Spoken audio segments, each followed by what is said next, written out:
So there's several things that are unknown to most New Yorkers. The first one is that marijuana is actually decriminalized in New York State and has been so since 1977, where you can have 25 grams or less, and it's considered a violation, which is not a criminal offense.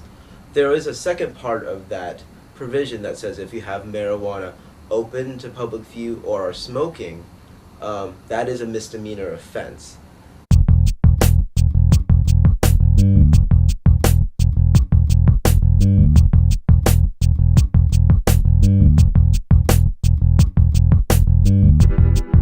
From 1977 to about 1996, there were about 3,000 arrests per year for the public provision of the marijuana law.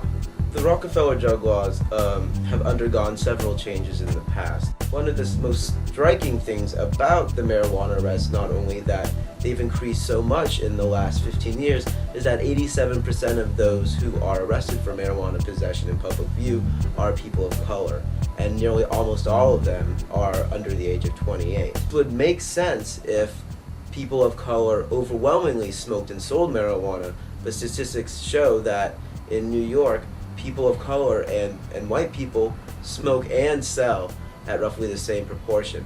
So it's clearly not the fact that people of color are using marijuana more, but it's really an example of the police practices. The amount of arrests for marijuana possession has skyrocketed. To last year, there were 46,500 arrests for marijuana in public view, where, for example, in 1990, there were only 900. I come from Trenton, New Jersey. I was not born in New York. I was raised by my mother. I have been stopped and frisked in Brooklyn for the possession of marijuana. When I was getting arrested, the cops, I guess they knew it would be thrown out of court. Procedure-wise, we caught you wrong, so we're gonna take you through it.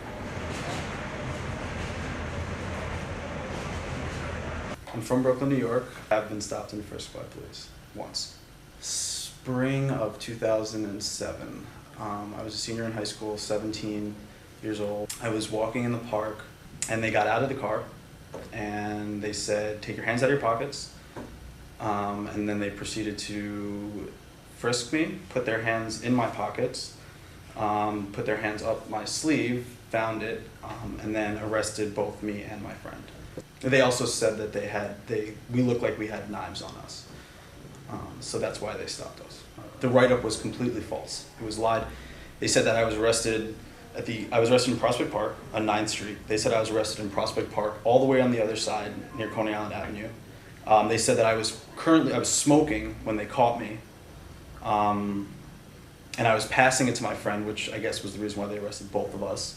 When in truth, it was underneath, I wasn't smoking it, and we were a completely different place than they said we were. I expressed it. Ladies and gentlemen, backpacks and other large containers are subject to random search. Born in Brooklyn, raised in Queens. So I just finished my master's degree, actually currently writing up my thesis, and multiply stopped through different stages of my life.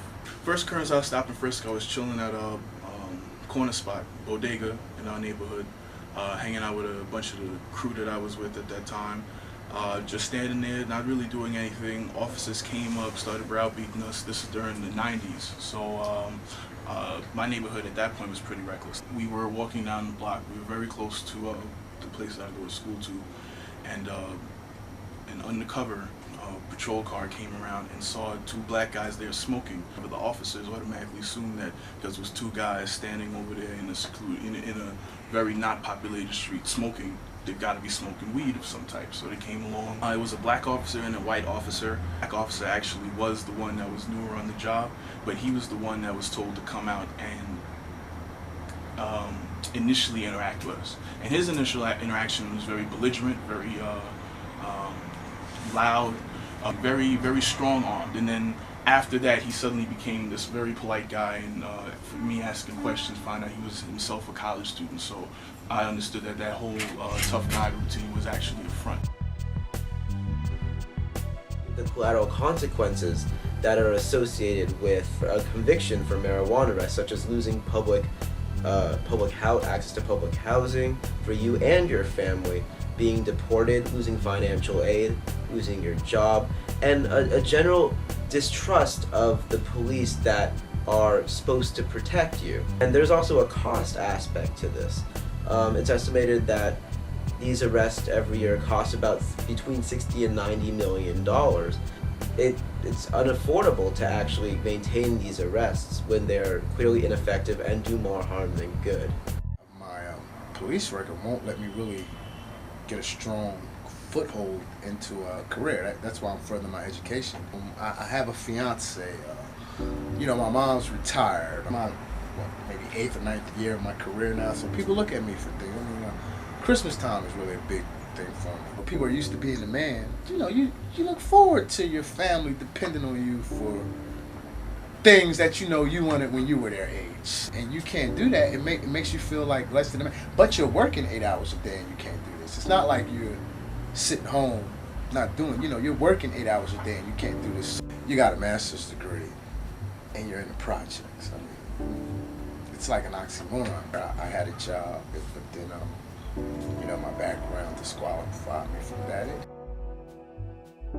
Repercussion A, now suddenly there's a suspicion that I am conducting rampant marijuana sales on school property.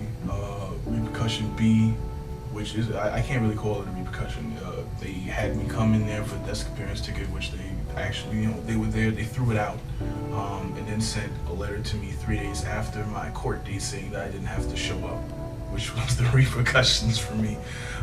I understood that it was very much a racial profiling situation, and while that can't be an argument to have the case thrown out, it would definitely be enough to make enough trouble so that I'm be having the trouble having it on my record, somebody else is gonna have some type of headache. Stop and frisk is the most widely known experience that most people come in contact with with the criminal justice system. So if that's the only time that I as a normal citizen is going to come in contact with a police officer and they do it in this way, then I'm going to look at police officers differently. But the way how I look at and how I've seen stop and frisk used, it's a weaponized form of law enforcement that one particular area or one group out of a community is able to use against another. And so the racial profiling, as a matter of fact, comes out of the power structure that the criminal justice system has always been used as a means to point towards those who are disempowered or disenfranchised. And how it made me feel emasculated. I wouldn't necessarily say hurt, but I was very much angry, which just because I felt so depowered. I felt that the initial search and seizure was illegal, which I guess would classify as battery. At least my personal opinion on it was that I was arrested to, I know that there are quotas to fill, and essentially what you're going to do is you're going to pay the fine and you're not going to fight it. Or you're going to do whatever you need to do and you're not going to fight it. Society sees you now. If you've been convicted of a felony, society hates hiring ex-offenders. Outside of working with ex-offenders, it's hard for ex-offenders to get conceptual jobs in this American society. It's supposed to be about resocialization, but it actually draws you farther away from socialization. Every morning before I go to the gym, I go through the internet and I try to send out all the jobs that I think I qualify for. So, you can never give up. The increase of marijuana arrests not reflected in the usage rate of marijuana, because that's remained relatively stable since the 1970s. So this really has to do with the way the police are interacting, especially in communities of color, and that's most strongly manifested in the fact that marijuana arrests have skyrocketed over the last 15 years. The ultimate goal is to put an end to these police practices of arresting people for low-level amounts of marijuana, which is in direct contradiction to the legislative intent of not giving people criminal justice records for possessing small amounts of marijuana. People need to be educated that marijuana has been decriminalized since 1977. Know their rights when it comes to police interactions and police stops and frisks.